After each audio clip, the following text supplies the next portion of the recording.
Welcome back to the Amid the Mess podcast, where I talk all about health and self-improvement behaviors, but I put it in the context of the chaos and craziness of life with a busy job and perhaps with children as well. So today I spoke with Sally Stockreisser, who is an emotional skills coach who provides people with the skills for self-support and empowerment. She is a mum of two, and having transformed her own experience, she now has the privilege of passing those skills on to others. Now, I loved my chat with her. I actually talked about quite a lot of personal examples because all of the stuff she was saying was super duper duper duper. I'm going to say duper duper again, super relevant to me. And I think it'll be relevant to anyone listening, actually. We're all human beings. We all have emotions. We all feel sometimes that emotions take over.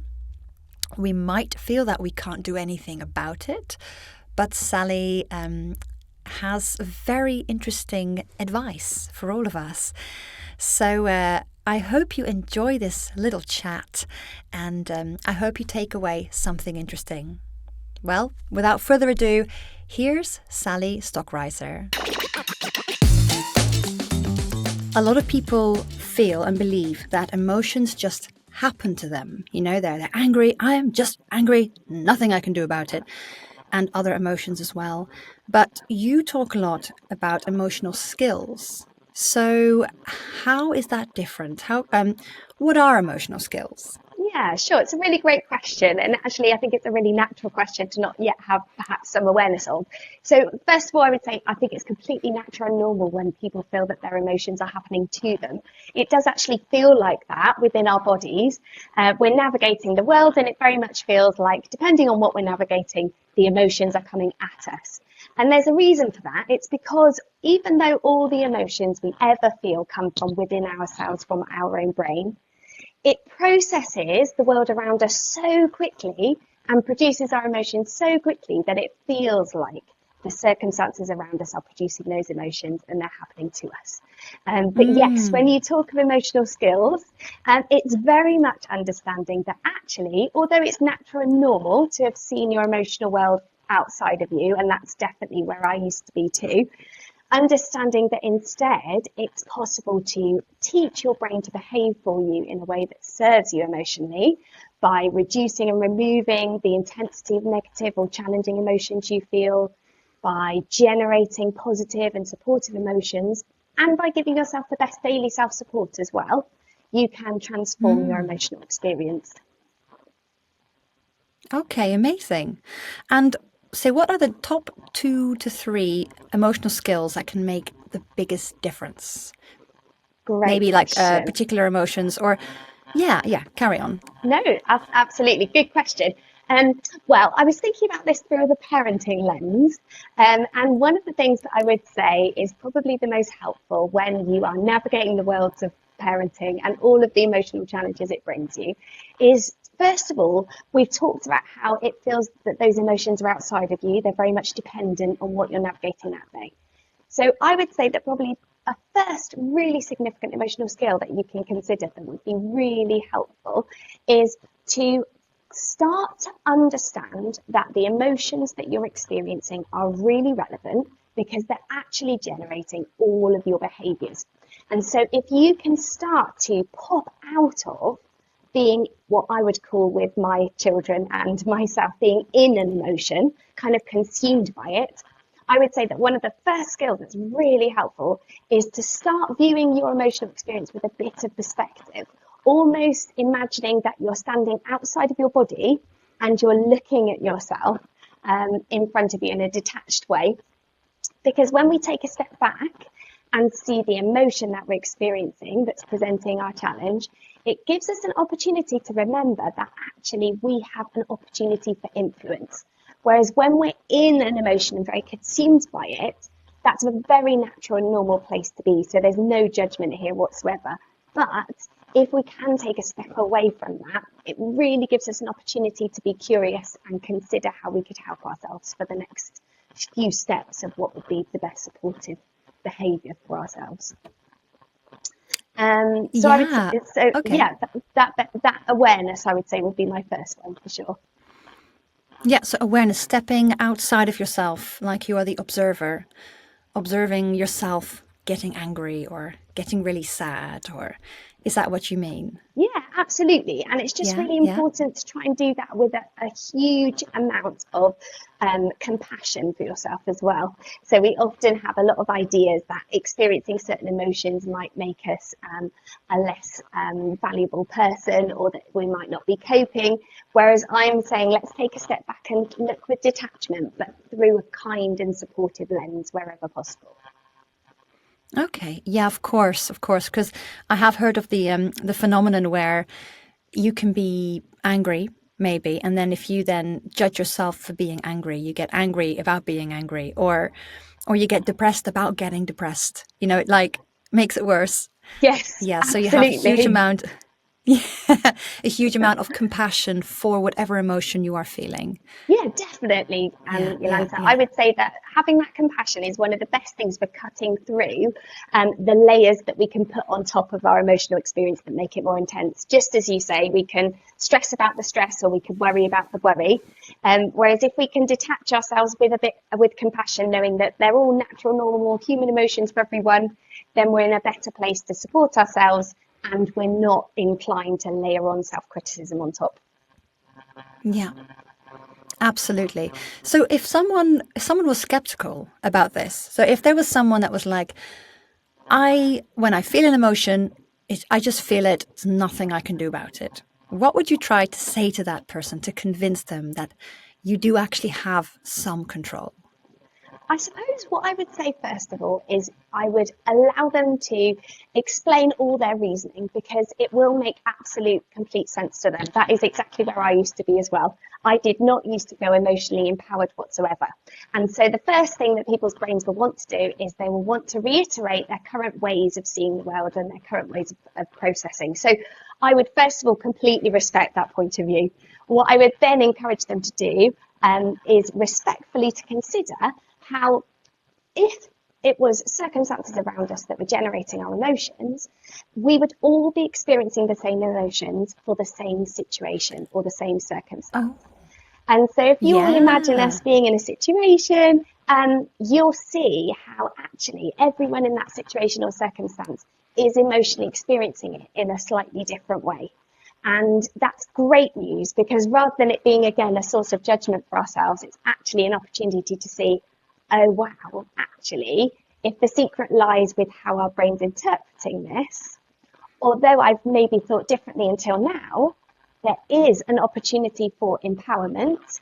Whereas I would offer a knee-jerk response that change simply isn't possible is a valid opinion that people are allowed to believe. I would just offer that it doesn't move you forwards. Yeah. Brilliant. Oh, yeah, that's such a good way of seeing it, actually, because if there's two people in the same situation, if it was only about your external circumstances, you'd both be equally angry or equally frustrated or equally sad. Yes, Yes. and Okay. Well, we all see that. Sorry to say, but we all yeah, see yeah, that yeah. with our partners too, don't we? We're both in the same circumstances with our children, if we do have a partner present, and we're both interpreting that situation very differently. And I would say that's actually one of like the messy challenges, that is also proof that our emotions aren't happening to us, because yeah, the circumstance that we're navigating with our children is often different for each of us, isn't it? That's one of the challenges, I would say, as being a parent, for sure. Absolutely. Yes. And that is actually one of our focuses on today's chat. I wanted to ask lots about emotional skills for parents because we currently have a 3.5-year-old boy and a baby, but the baby is the easy one. And the 3.5-year-old is super duper wonderful, but challenging and on both of Yeah. us. So me and my husband have to be so controlled with how we respond with our emotions as well. So that's And interesting it's thought. tiring, that, isn't it? Trying to navigate everything in our kind of best possible way can be really, really tiring. And I think we're really lucky when our children have got parents who are really engaging with how best to support them emotionally. But yeah, it's a tiring thing, isn't it? And when you have children, you imagine that, they might both be similar, and then another one comes along and they're utterly amazingly unique and totally different, aren't they? So I can definitely relate to that with my Yes. two as well. Oh, yeah, absolutely. But so on the topic, this was a question I was going to ask a bit later, but now we're here with the children, with the topic. What happens if you just lose your SHIT with your children, or you get angry, something happens and you lose it, you didn't want to, but you shout or whatever, or you do something that you shouldn't probably have done, you know. How do you emotionally repair? What are those emotional skills that you could then teach or say to your child to repair the situation? Yeah, such a great question, because it's just so normal and human to be in those situations, isn't it? And I think what's so raw and tricky being a parent is that often we're kind of being emotionally prodded through the day as the day develops, and then we don't realise that those emotions have been building for us until suddenly, we snap and we don't feel in control as we would like, right? And there's something very human and normal about that. But yeah, I think my main consideration for people to think about would be that it's a very natural, normal human behaviour to be very aware of rejection and to find that very emotional. And so my suggestion would be to acknowledge that your child is probably going to be a bit predisposed to be sensitive when you've had an angry outburst. Not because they necessarily feel real deep rejection in a very deep way, but just because that's a natural kind of sensitivity that they'll have inbuilt. And so what I would offer is one of the most powerful ways to cut through that in a way that works for both you and your child is by talking about a phrase, or providing a phrase that talks to love and connection, as in being the opposite of rejection. And so quite often, if I find myself in that situation, I might not yet be in emotional control because anger is often a place where we don't feel particularly emotionally controlled. But over time, I've been able to practice a phrase that I find can cut through any kind of concept to do with rejection and just create a sense of connection, even though things are difficult in that moment.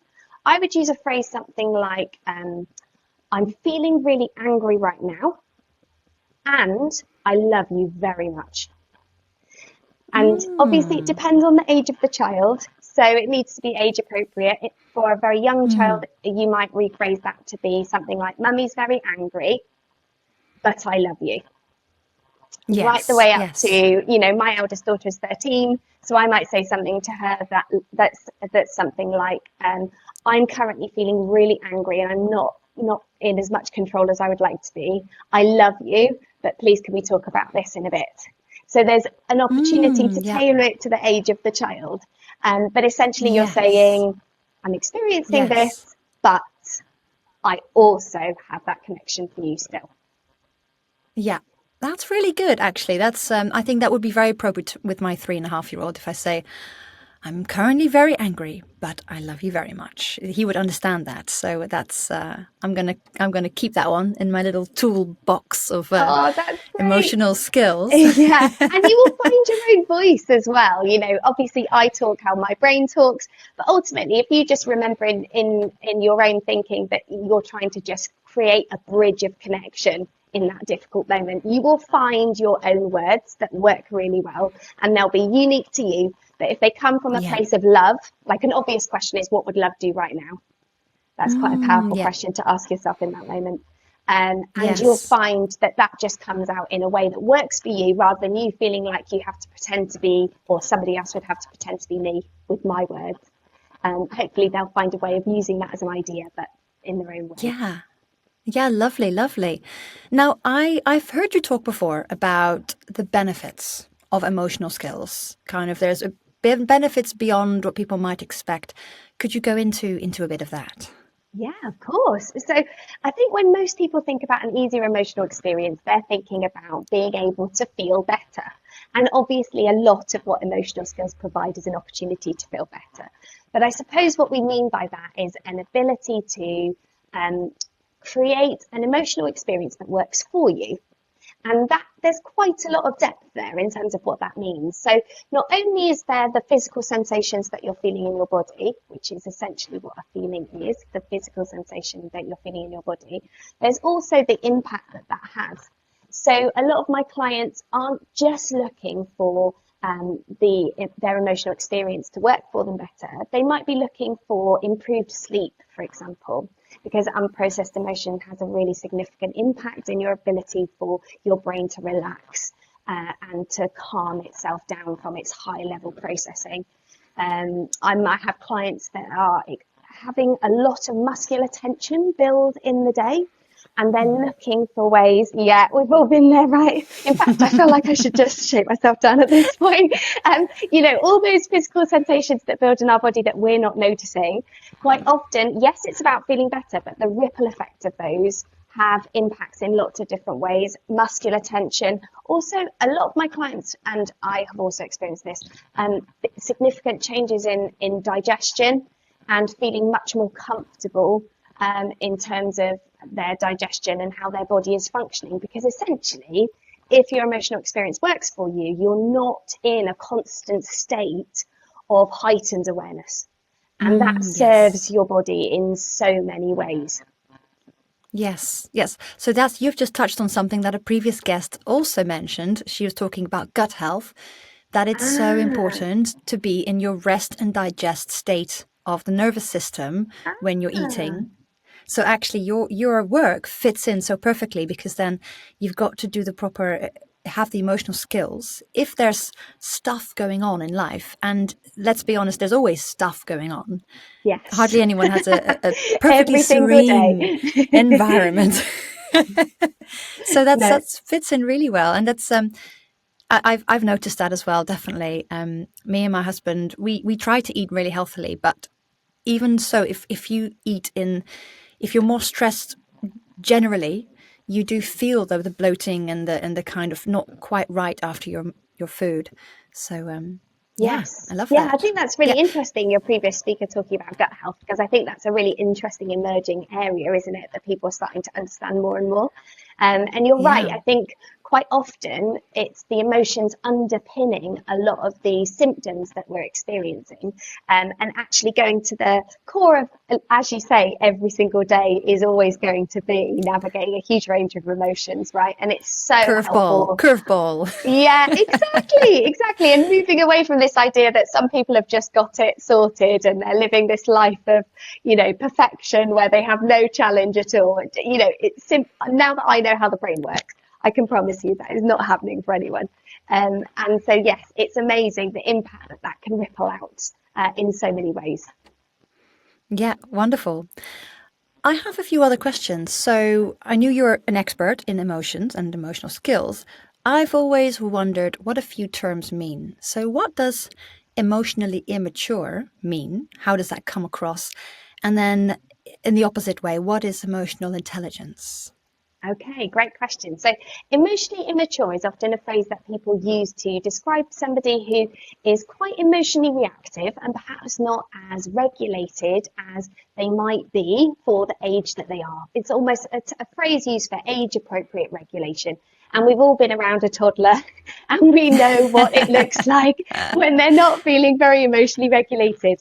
And that's because the front part of their brain that helps them process and regulate themselves is underdeveloped.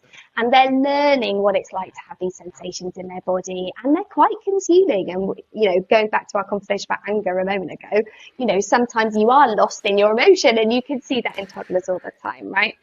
Yes. In fact, it's something as adults, I think we find really hard how long it can take them to move through a particular emotion.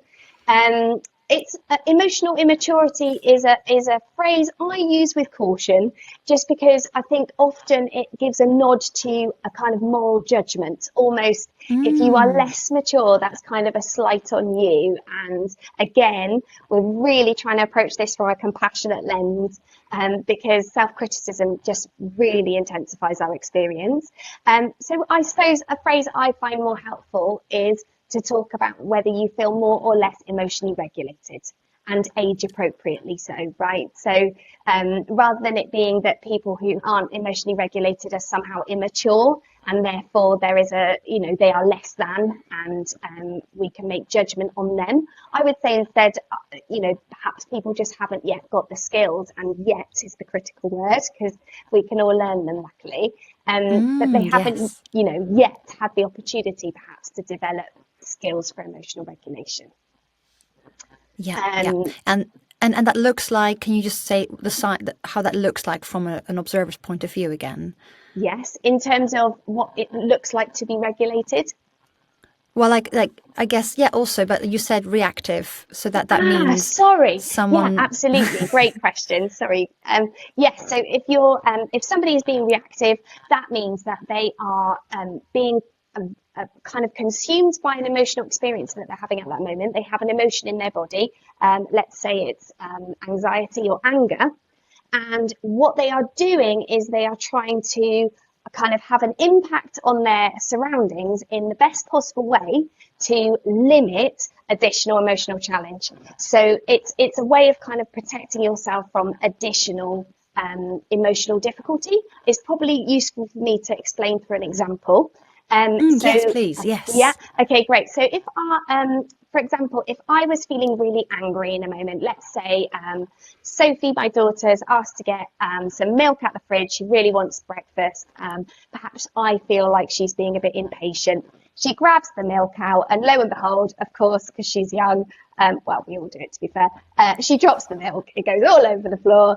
If I was being emotionally reactive in that moment, I would probably, first of all, I would get a flood of a particular emotion. So let's say it's frustration in that moment. Let's say my brain's already thinking about all the million one things I've got to do, and I really don't have time to do the milk cleanup as well. And if only she was more patient, and my brain is going off on lots of reasons to feel frustrated.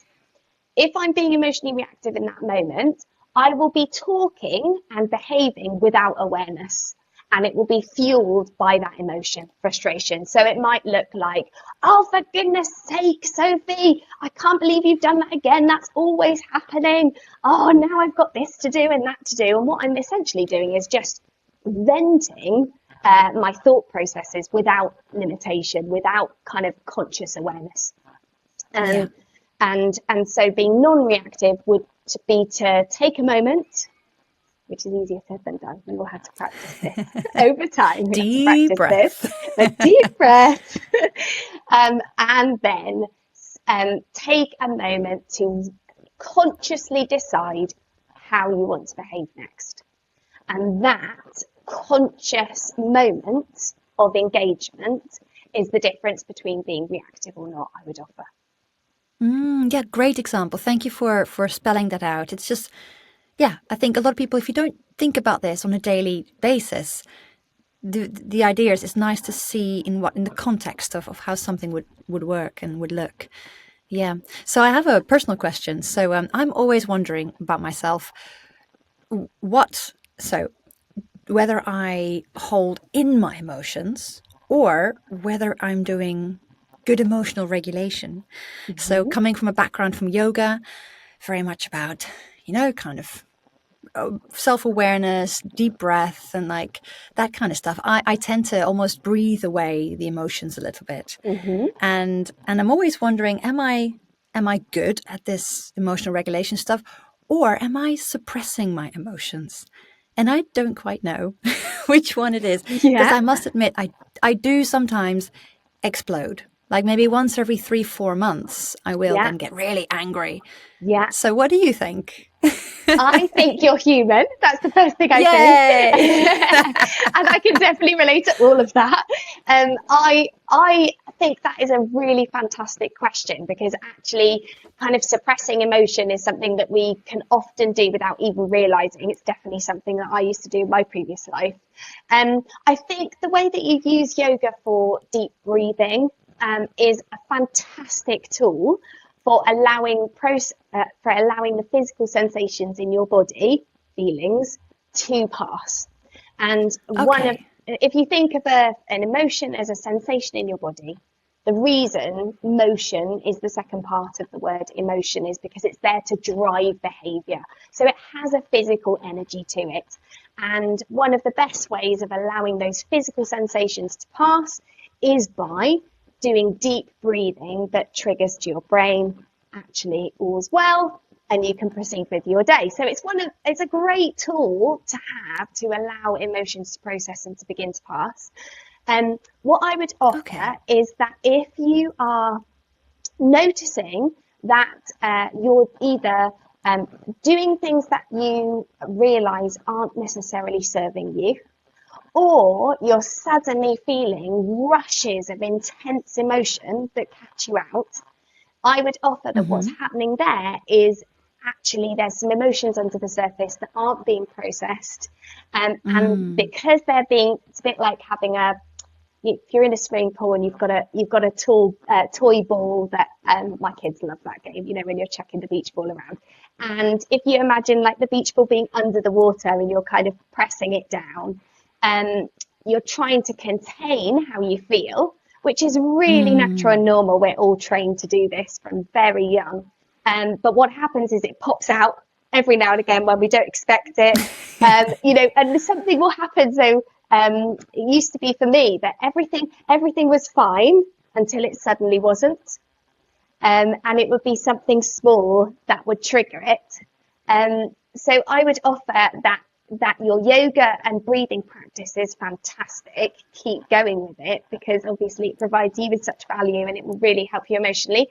But essentially, your brain is actually trying to communicate to you every single day emotionally. That's what it's designed to do, to process your environment and feed back to you emotionally. So if you can actually develop skills to consciously engage with that at a higher level, you're much more likely to feel yourself on a daily basis consistently, as opposed to feeling like you have good days and bad days, if that makes sense. Yeah, no, great. Thank you.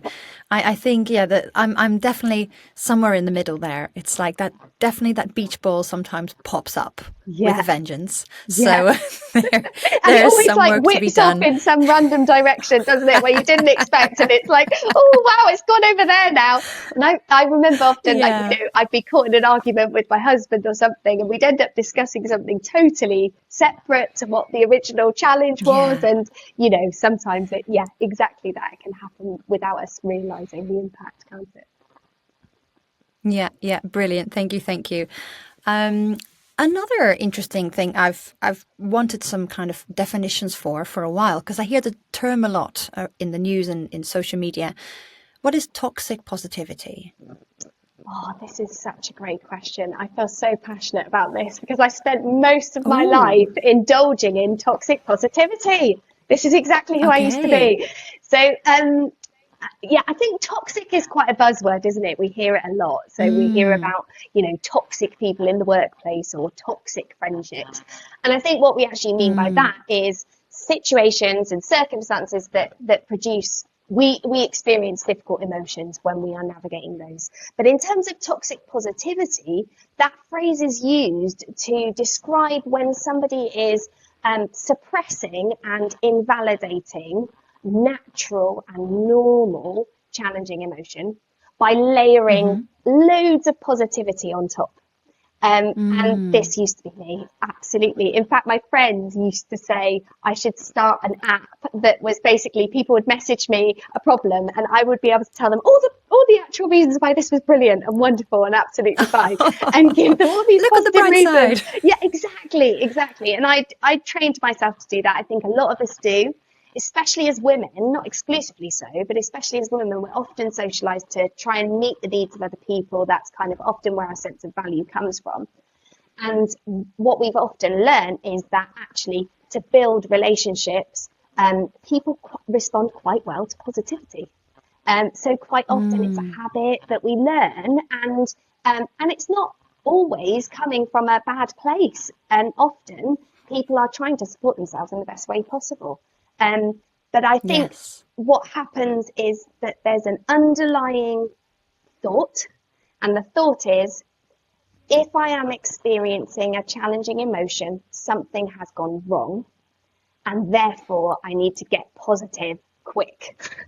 And what I Yeah. would offer instead is you're experiencing challenging emotions because you're human and your brain is designed to do that. And so, of course, it's great to think about positive steps forwards, but it's also really important to engage with the impact and the relevance of those emotions if you genuinely want to create an empowered and supported experience. Yeah, okay, that's brilliant. I've always actually naturally I've always thought that sometimes you are sad about something and you just need to be sad about that thing, and actually it's almost a bit offensive if someone then says to you, yeah, but look at all the good things about this thing. And actually I take like personal offense to that sometimes. That I remember definitely used to be me. yeah, oh. But I remember, so just an example, a long time ago, we were struggling to conceive, and I was really sad at that time. It was lockdown as well, so all the IVF clinics had like a 6 month waiting list, and Mm, it was difficult. And I remember I'm usually a very positive person, but I was just sad and quite a bit angry, um, and I remember very clearly thinking, and I'm happy I did this. I allowed myself to be sad. I'm like, mm, this is okay. I can be sad about this. It's a really rubbish situation. Um, and I did get a little bit annoyed at people when they were like, yeah, but look at the bright side and this. And I'm mm, like, nope, mm. I'm being sad about Yes, this. yes. And I think that was actually a really healthy thing to do at that point, right? Because Hmm. obviously your brain was trying to communicate with you, and think of emotions as your brain communicating its thinking with you. It was trying to communicate with you how difficult it was finding those circumstances. And I think all of us hearing you talk about that today can see how natural and normal a response that was. And perhaps actually, if you hadn't engaged with that and hadn't given a chance for those physical sensations to process, I mean, crying is one of the ways that we process the physical sensations of sadness. And so, as Mm. long as that's happening in a way where it feels like you have some emotional relief afterwards, I would offer Yeah. that, obviously, if you're experiencing that in a really intense way that's stopping you or preventing you from functioning, then, seek clinical support. But if it's to do with just everyday processing or circumstances that feel appropriate to you, then giving yourself that ability and that space to validate how you're feeling is huge, because Yeah. so many of us and so many of my clients have kind of been carrying around emotions in invisible sacks over their shoulders, weighing themselves down because they haven't yet given themselves that chance to be present. And it can be so intimidating. I don't know if you felt that can sometimes feel a little bit overwhelming at periods like that in your life, where you feel like that emotion is about to come out. But what I would offer is that Mm. actually, with practice, you can learn to support yourself through that, knowing that that emotion will pass. Yeah. That's a good point. Kind of really, really feeling the emotions and processing them and allowing them to be there, but having that faith that this too shall pass. So I can be really Yes. sad right now, and that's okay. Yes, and it's the Yeah, and, yeah. isn't it? You said, I'm sad right now and I'm okay. And it's absolutely right. I Mm. think keeping that and, I'm feeling sad and this will pass, or I'm feeling really angry and um, I'm also a capable person. You can add in an and at any point. I'm feeling very anxious about this and I know it will pass. Is a really helpful way of remembering that you can be both. You can be processing an emotion and also be ready to support yourself going forward. Brilliant. Yes, that's wonderful. Thank you. I say so. That was back in lockdown times when I was doing like an hour and a half of yoga every day. So I was like super emotionally regulated. Now I am nowhere near in that wise space. Now as my life's a lot busier, I don't get nearly as much kind of calm time, reflective time. So, Mm, so I think these days, because I've got two children, hardly a moment to myself. I actually am a bit less, I think, aware of how I bottle up emotions. So yeah, I could it's funny. totally You can, relate to that. yeah. And when I had my second, I think that was the time when I was just so consumed by their needs. all my thought processes were about exactly what I needed to do next, or exactly what I needed to do for them, or exactly how I would support my partner. And I think it's so easy at that point in our lives to lose that integrity with your relationship with yourself, isn't it? And to have those moments of seeing yourself. And what I would offer is everything you ever do with your family or with any of your relationships always happens through you. And so actually, when it's possible for us to check in with ourselves, a little goes a very long way, is the first thing I would say. Yes. You know, it doesn't have to be a huge intervention that you put in place that takes up huge amounts of your time. It's amazing how even just a few skills for regulation can make a really big difference. And as you say, you know, our time is so saturated, especially when children are little. I think more than ever it's really important at that period in your life to show up for yourself as well.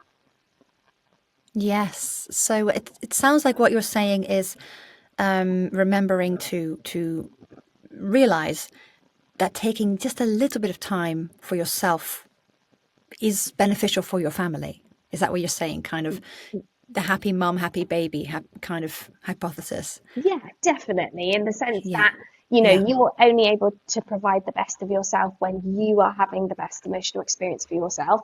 And obviously best means probably something kind of disproportionate for what we're talking about with everyday life. We're just talking about supporting ourselves in the everyday, aren't we? But yes, if you are navigating lots of challenging emotions, you can easily see how it's not going to be possible for you to show up for others in your best way.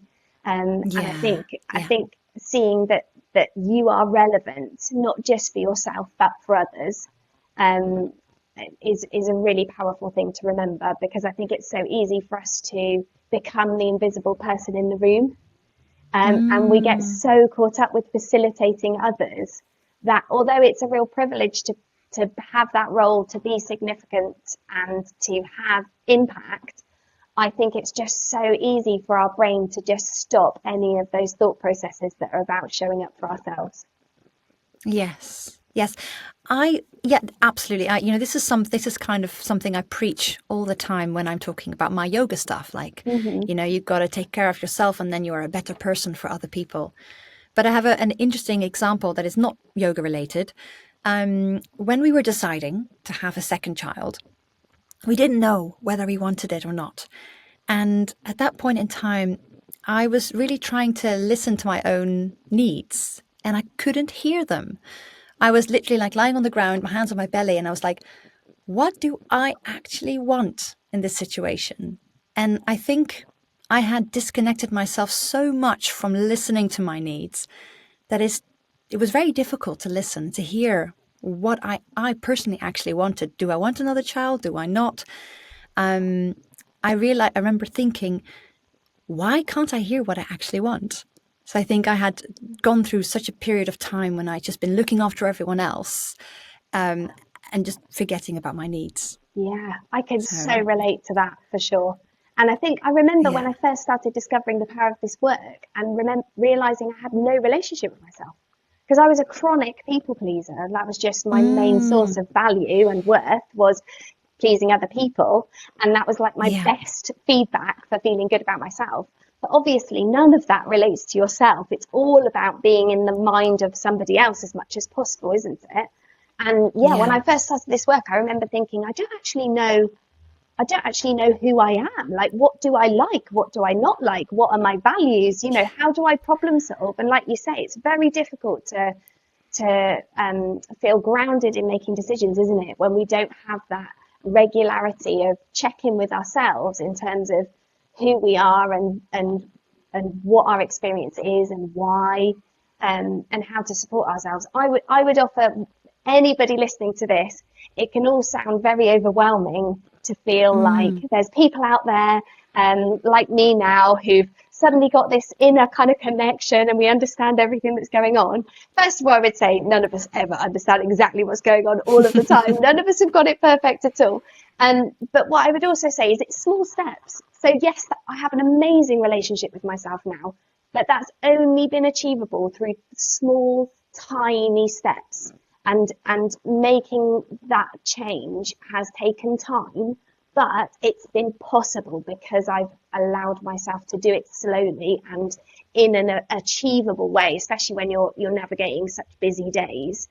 Even if it's just a Yes. small start, it's amazing how those things snowball into something really wonderful. Wonderful. So, what are then, say, a few simple small steps that someone could start taking who perhaps has a bit of feels like their home is a little bit too chaotic, but I mean, there's a bit emotions flying around from the parents, from the children, from everyone. The few first steps to take. Yeah, great question. I think that if someone listening to this is relating to an inner thought that is often, there is no space for me, or there is no time for me, that's definitely a thought that I recognize that I was often having. There is something incredibly powerful at deciding within yourself that you're going to carve out a very, very small amount that is for you. To remind yourself that you have value, you have purpose, you are significant. And to start with, that can be very, very small. So for me, it was literally walking up to the end of the road and back, while I asked my husband to do the bedtime jobs with the kids. So it was regular, it was reliable, it was a time of day where I knew that I could get into a habit, which is incredibly helpful. It's much more likely you can show up for yourself if you can make it habitual and make it reliably available to you. So choose a time in the day where it's going to be reliably possible for you. It might be, you finally realise the children are actually asleep for the night, and you just have that moment of relief because you've now hopefully got those few minutes before you go to bed. Just take, I would say, 5 minutes and ask yourself, what would 5 minutes for me right now look like? And your brain might say, oh, it looks like doing all that laundry that's been screaming at me all day, or, oh, it looks like The finally getting washing that up. job ticked off. Yeah, exactly. And we can all relate Yes. to that. But catch that moment, because obviously that's not you time. And that's fine for your brain to suggest it's that. But if you keep asking yourself, yeah, but what actually does 5 minutes for me look like? And again, it might want to say, oh, it looks like tidying up those toys, or oh, it looks like this, and that's fine. You can say that, but then come back to it again and say, yes, but what does 5 minutes for me look like? And it's amazing how just 5 minutes of quiet, somewhere outdoors or somewhere in your house that feels separate in some way, something tactile that you own that brings you a sense of comfort. For me, I've got an amazing mug that I've now lost my nan, but she had an amazing impact on my life. And whenever I make a hot drink in that mug, I'm like, it's almost like I'm getting a little hug from her when I make it. And so it's only Oh, 5 lovely. minutes, but it's like just an opportunity for me to see me and check in with myself. And obviously it's possible to build huge amount of self-support and empowerment starting small. But that might be I love something that. where it's possible, it allows you to think, I could maybe do that for myself. Brilliant. Yes, just 5 minutes, and really something that is not productive, or for anyone else, but just for you. Yes. Wonderful. I have one more kind of question about regulating Mm. the emotions. What would you whisper in a parent's ear at bedtime when everything seems to work against them and they're late and the children are refusing to do everything? What if you could have little words of wisdom just to say to help them in that moment in time? What would you say? Oh, that is such a great question. I think I'll explain what I would say, and then I'll tell you why. So what I would say is everyone finds parenting hard. It doesn't mean that you're failing. And the reason I would want to say that is because our brains are designed to make the world relevant to us. All our brains are interested in is how the world relates to us. That's not us being selfish, it's just our brain's job. And one of the things it likes to do is get really complicated about challenges that we're navigating and how it's all on us and nobody else experiences this and this is all down to us and it's a failing in us. Actually, we all know little human beings are a bit unpredictable and chaotic. And so actually, the reason I would say everybody finds parenting hard, is it's remembering that this isn't unique to you. This isn't a failing in you. This isn't the fact that you don't have capacity to provide a really loving and thriving relationship with your child. It's just recognizing that sometimes we all have challenges to navigate, and it doesn't mean overall that we are failing in any way whatsoever. It just means that we're human, and sometimes we're experiencing a challenge. Wonderful. Oh, thank you. That's really good. And a bit of a personal question. So a couple of closing questions for you. Just to let all the listeners know that you're not perfect. No one's perfect. We're all human.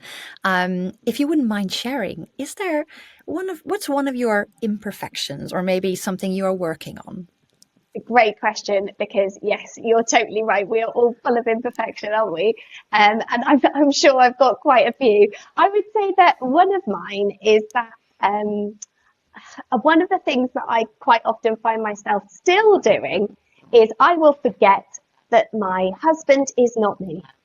And I will get frustrated that he's thinking or doing something different to the way that I would, because he feels like an extension of me. I've been with him since I was an adult. You know, we got married young. We've had nearly 20 years together. So to me, I would say one of my imperfections is forgetting that he's not actually a third limb or fifth limb, whatever.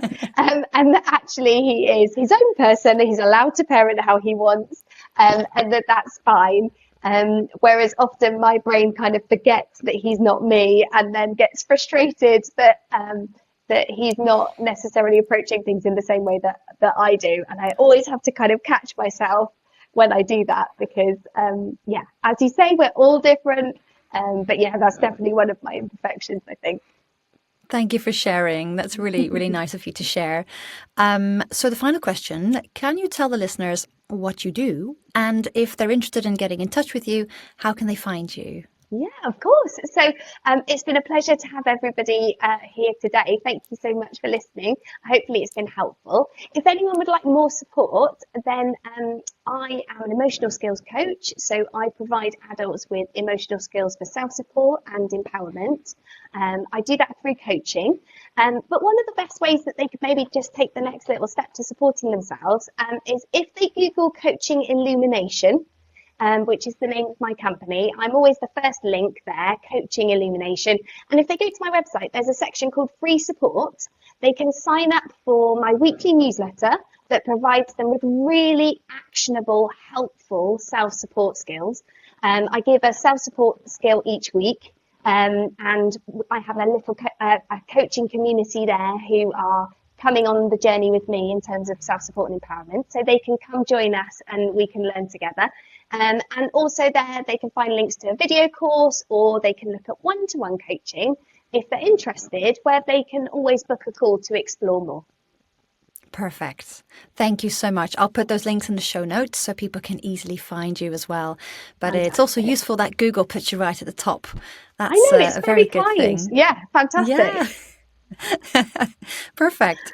Thank you. I'm going to sign up to your newsletter. I'm very curious about those. It'd be really lovely to have you. Oh, definitely, definitely. Well, that's all the time for today. But thank you so much. It's been a fascinating conversation. And thank you so much for your time. My absolute pleasure. Thank you so much for having me on. It's been wonderful. Thank you. That was Sally Stockreisser, everyone. I loved that chat. I could have just carried on asking questions because, you know, when it comes to emotions, it's just so relevant to life, to your daily experiences with my young children anyway. I can actually really think about an occasion just a couple of days ago in the weekend. I'm recording this on a Monday, and just on Saturday, I think, on Friday, just with my 3.5-year-old, just toilet drama. If anyone has a 3.5-year-old, you know that as soon as you're all ready to leave the house and the baby's in the pram and you are about to leave, your little child, your oldest child will say, "I need a poo." So there was drama, and then he didn't in the end have a poo. And he got very angry at me for not holding both his hands, but I also had to hold the baby. So long story short, I lost my SHIT. And I really thought, okay, the next time that happens, I'm going to think about Sally's words of wisdom. So I'm going to, I might just say, Mummy's very angry, but I still love you. And I still love you. And maybe have a lot of self-compassion that I'm just a human being and these situations are challenging. But anyway, I'm just monologuing about my own personal therapy session here. But I really hope you enjoyed that chat. I did. And I'm going to, straight away when I get home, I'm going to sign up to her email list. And I encourage you to do that as well. All the links are in the show notes. And last but not least, I would love it if you give me a rating and review on whichever app you're listening to this on. Whatever rating, whatever review, doesn't have to be good. Well, it'd be nice if it was good. But that really, really helps my podcast get shown to more people. The algorithm loves it when shows get reviews and ratings. So please do that. I thank you.